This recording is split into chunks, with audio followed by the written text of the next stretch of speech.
Students and welcome to your revision class.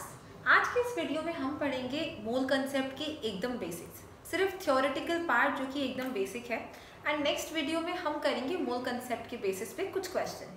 So before jumping to the question वाला part, numericals part में jump करने से पहले हमें मोल कंसेप्ट के एकदम बेसिक्स पता होने चाहिए। किन किन तरह से हमारे पास in terms of weight, in terms of number and in terms of volume, तीन तरह से हम मोल कंसेप्ट को यूज करते हैं।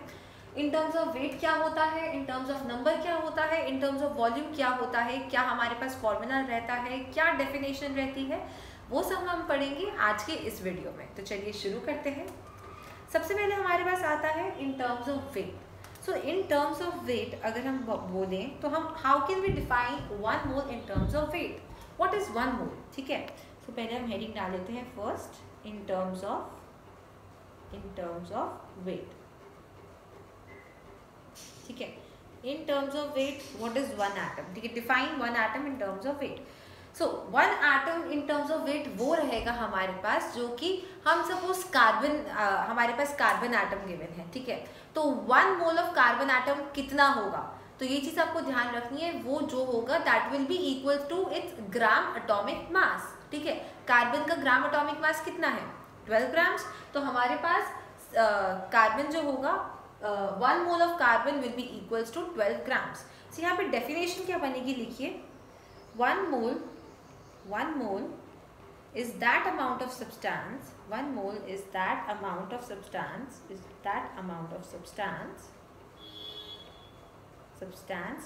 which weighs equal to its gram atomic mass और ग्राम मॉलिक्यूलर मास। ठीक है, इस चीज का ध्यान रखना, ग्राम एटॉमिक मास और gram molecular mass. Fine, why, because हमको एटम या मॉलिक्यूल कुछ भी दिया जा सकता है। अब अगर CO2 गिवन है तो हम CO2 के हिसाब से देखें, दैट इज अ मॉलिक्यूल। ठीक है, कार्बन गिवन है, that is an atom. Fine, so जैसा भी मैंने बताया आपको, one mole of carbon atom कितना इक्वल होगा, 12 ग्राम्स ऑफ कार्बन के, है ना। One mole of carbon atom will be equals to its gram atomic mass. What is the gram atomic mass of carbon, 12 gram. ठीक है, ऐसे अगर हमें ऑक्सीजन का पूछा जाए, one mole of oxygen atom कितना रहेगा, 16 होता है ऑक्सीजन का, 16 ग्राम्स ऑफ ऑक्सीजन के बराबर रहेगा, है ना। तो ये हमारे पास होता है इन टर्म्स ऑफ वेट। और फॉर्मूला, चलो सपोज हमको CO2 या H2O गिवन है। ठीक है, so one mole of H2O किसके बराबर होगा, क्या होता है हमारे पास H2 का ग्राम मॉलिक्यूलर मास, ऑक्सीजन का कितना होता है 16, हाइड्रोजन का कितना होता है 1, दो हाइड्रोजन है तो हमारे पास कितना 16 plus 2 × 1 that is equals to 18 grams. ठीक है, तो one mole of H2O will be equals to 18 grams of H2O। ठीक है, ये चीज आपको ध्यान रखनी है। अब हमारे पास अगर फॉर्मूला बनेगा, ठीक है, सो यहाँ पर n से हम डिपिक्ट करते हैं नंबर ऑफ मोल्स को। ठीक है, हमेशा ध्यान रखिए छोटा n, स्मॉल n जहाँ भी होगा that is equals to number of moles. So n is equals to weight in grams, या फिर आप कह सकते हैं गिवन वेट इन ग्राम्स। ठीक है, हम ग्राम में बात कर रहे हैं, डिवाइडेड बाय ग्राम एटॉमिक मास अगर एटम गिवन है और ग्राम मॉलिक्यूलर मास अगर मॉलिक्यूल्स गिवन है। ठीक है, सो ये हमारे पास नंबर ऑफ मोल्स का पहला फॉर्मूला यहाँ बनता है। फाइन, ये हमने पढ़ा इन टर्म्स ऑफ वेट। अब अगर हम बात करें इन टर्म्स ऑफ नंबर, ठीक है, सेकेंड हमारे पास था in terms of number. So in terms of number what is one mole, now we are talking about in terms of number. ठीक है, तो देखिए इन टर्म्स ऑफ नंबर हमारे पास one mole is always equals to Avogadro number of particles. ठीक है, तो इन terms of number मैं अभी आपको समझाती हूँ क्या होता है, बट पहले लिख लीजिए one mole is equals to Avogadro number of particles. Avogadro number क्या होता है, अगर किसी को भी याद है, यहाँ पर 6.02 × 10⁻23 होता है हमारे पास एवोगाड्रो नंबर ऑफ पार्टिकल्स। ठीक है, एवोगाड्रो नंबर को हम और किस चीज से डिपिक्ट करते हैं, Na से हम डिपिक्ट करते हैं एवोगाड्रो नंबर को। Just remember this, Avogadro number को हम Na से भी डिपिक्ट करते हैं, ठीक है। सो नाउ समझने के लिए अगर हमसे पूछा जाए 1 mole of carbon, 1 mole of carbon किसके बराबर होगा हमारे पास, Avogadro number of carbon atoms, ठीक है। 1 मोल ऑफ कार्बन, 1 मोल किसी का भी 1 मोल जो होगा ना वो Avogadro number of that substance होगा।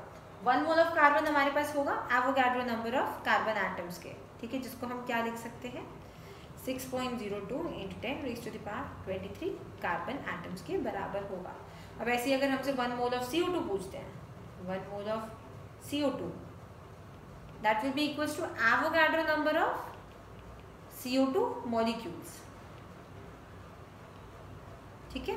तो ये चीज़ आपको ध्यान रखनी है, इन टर्म्स ऑफ नंबर हमारे पास क्या होता है, ठीक है। तो यहाँ पर हमारे पास n, व्हाट इज n, अभी मैंने ऊपर बताया number of moles, n will be equals to given number of particles, given number of particles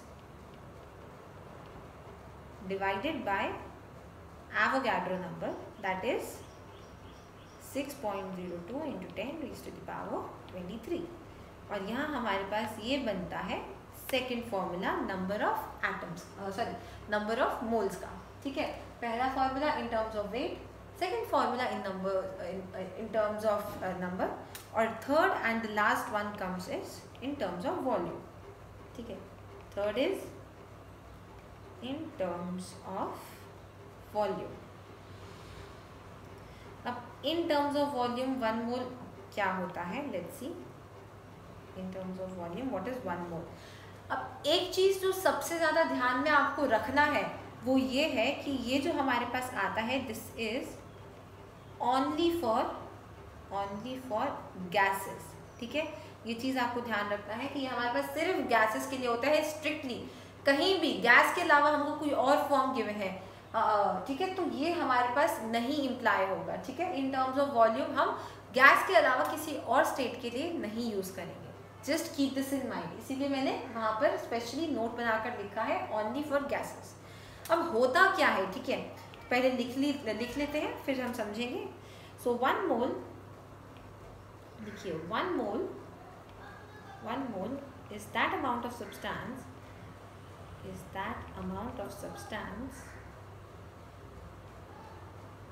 which occupy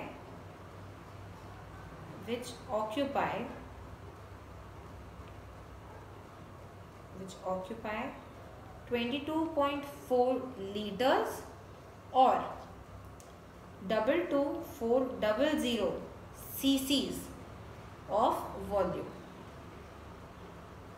ठीक है। एट STP लिखना ये बहुत ज़रूरी है।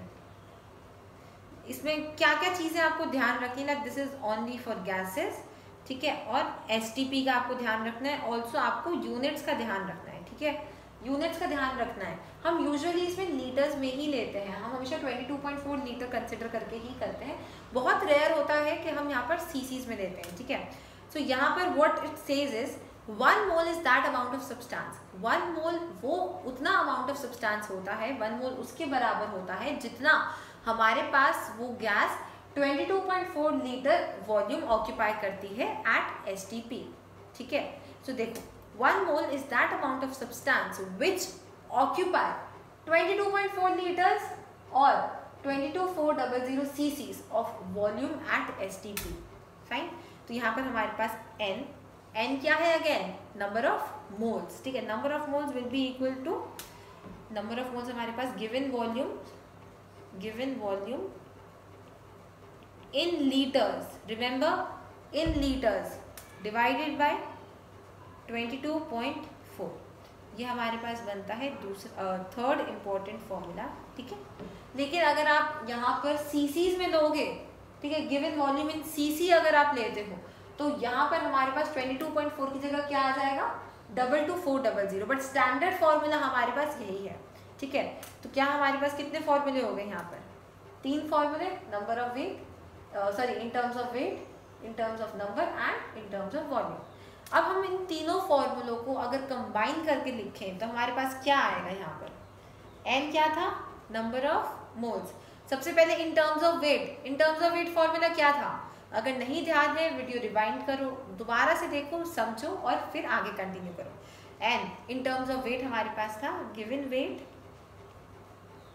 Wait in grams divided by gram atomic mass और ग्राम मॉलिक्यूलर मास, राइट? यही था एन हमारे पास। देन सेकेंड फॉर्मूला हमारे पास था in terms of number.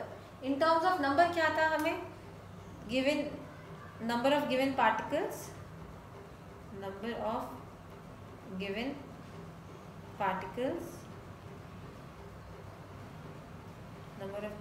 Particles divided by Avogadro number. What is Avogadro number? 6.02 into 10 raised to the power 23। और third formula हमारे सामने ही लिखे already, given volume in litres divided by 22.4। ठीक है, ये चीज याद रखनी है कि हमारे पास ये थर्ड फॉर्मूला ये सिर्फ गैसेस के केस में इम्प्लाई होगा और कहीं नहीं। बहुत ज़्यादा ध्यान रखना है इस चीज़ का, कहीं हमें गैसेस के अलावा कोई और स्टेट गिवन हो और आपने ये फॉर्मूला लगा दिया तो आपका क्वेश्चन गलत हो जाएगा। Just keep this in mind, ठीक है? सो हमने क्या पढ़ा आज के वीडियो में? मोल कंसेप्ट कितनी तरह का होता है? In terms of weight, in terms of number, in terms of volume.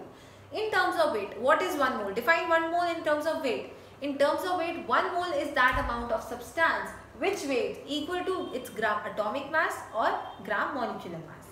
In terms of number हमने क्या पढ़ा? 1 mole हमारे पास कितने इक्वल होते हैं? 1 mole is equals to Avogadro number of particles, ठीक है? एंड लास्ट में हमने क्या पढ़ा? In terms of volume, ये सिर्फ गैसेस के लिए इम्प्लाई होता है। और ये क्या होता है? 1 mole क्या होता है in terms of volume?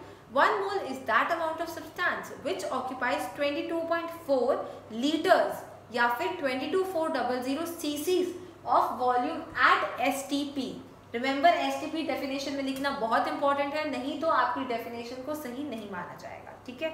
ये थे हमारे पास तीनों फॉर्मूले, डेफिनेशन सारा। आई होप आपको आज का वीडियो क्लियर रहा होगा।